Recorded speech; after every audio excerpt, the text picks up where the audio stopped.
जय श्री कृष्णा। राधे राधे साथियों। स्वागत है आपका हमारे YouTube चैनल हर हर भक्ति में। आप पर और आपके परिवार पर भगवान की कृपा हमेशा बनी रहे। पिछले वीडियो में हमने भागवत गीता के 6ठे अध्याय को सुना। आज हम सुनेंगे 6ठे अध्याय का महात्म्य। तो आइए सुनते हैं श्रीमद् भागवत गीता के 6ठे अध्याय का महात्म्य। भगवान जी बोले, हे लक्ष्मी, अब 6ठे अध्याय का महात्म्य सुनो। गोदावरी नदी के तट पर एक नगर था। वहाँ जनश्रुति राजा था। वह बड़ा धर्मज्ञ था। एक दिन उस नगर में कई हंस उड़ते उड़ते आकर बैठे। उनमें से एक हंस बैठते ही उतावला हो उड़ गया। तब नगर के पंडितों ने कहा, हे हंस, तू इतना ऐसा उतावला क्यों उड़ा है? क्या तू राजा जनश्रुति से भी पहले ही स्वर्ग को जाना चाहता है? तब उन पक्षियों में से जो सरदार था उसने कहा, इस राजा से भी बढ़कर एक रैयक मुनि श्रेष्ठ है। वह बैकुंठ का अधिकारी होवेगा। बैकुंठ लोक स्वर्ग से भी ऊंचा है। जब यह वार्ता राजा ने सुनी तब मन में विचार किया कि मेरे से उसका पुण्य अधिक होगा जिसकी यह हंस स्तुति करते हैं। यह विचार कर राजा ने कहा, चलकर उसके दर्शन करने चाहिए। तब राजा ने सारथी से रथ मंगवाकर उस पर बैठ प्रथम श्री काशी जी में जाकर गंगा स्नान कर ब्राह्मण को दान दिया और विश्वनाथ शिव जी के दर्शन किए। फिर लोगों से पूछा, यहाँ रैयक मुनि रहते हैं? लोगों ने कहा, नहीं। तब राजा दक्षिण दिशा को गया। वहाँ भी स्नान ध्यान कर दान दिया और द्वारका नाथ को परसा। फिर लोगों से पूछा, यहाँ कोई रैयक मुनि रहते हैं?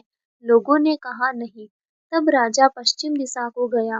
राजा जहाँ जहाँ तीर्थों पर जावे तहाँ तहाँ ही जहाँ स्नान दान करे और रैयक मुनि को पूछे। फिर राजा ने उत्तर दिशा में जाकर श्री बद्री नारायण जी को पारस कर रथ आगे बढ़ाया तो रथ चले नहीं। तब राजा ने कहा, मैंने समस्त पृथ्वी की परिक्रमा करी परंतु किसी भी स्थान पर मेरा रथ नहीं अटका।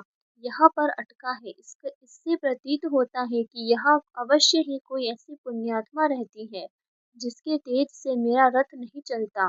तब राजा रथ से उतरकर आगे चला तो देखा कि पर्वत की कंदरा में मुनि बैठा है जिसके तेज से सूर्य की किरणों के समान प्रकाश हो रहा है। तब राजा ने प्रकाश को देखते ही कहा, रैयक मुनि होंगे।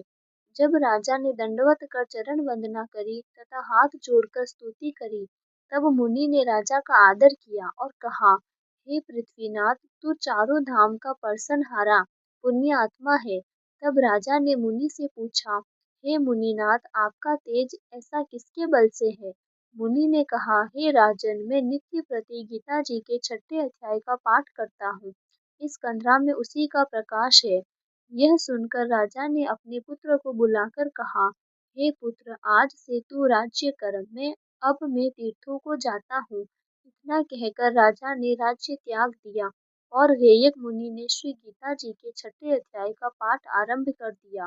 तब वह राजा भी पाठ करने लगा जिसके प्रताप से वह त्रिलोकदर्शी हो गया। दोनों को वन में रहते रहते कई वर्ष बीत गए। एक दिन प्राणायाम करके दोनों ने देह त्याग दी। तब स्वर्ग से विमान आए जिस पर बैठकर वे बैकुंठ को गए। बोलिए श्री गीता जी की जय। तो साथियों, ये था श्रीमद् भागवत गीता के 6ठे अध्याय का महात्म्य। आपको ये कैसा लगा कमेंट में ज़रूर बताइएगा और अगर आपको ये हमारा वीडियो अच्छा लगा हो तो प्लीज़ इसे लाइक कीजिएगा और हमारे यूट्यूब चैनल हर हर भक्ति को सब्सक्राइब कीजिए ताकि आपको ऐसे पौराणिक और रोचक वीडियो सुनने को मिल सके। धन्यवाद।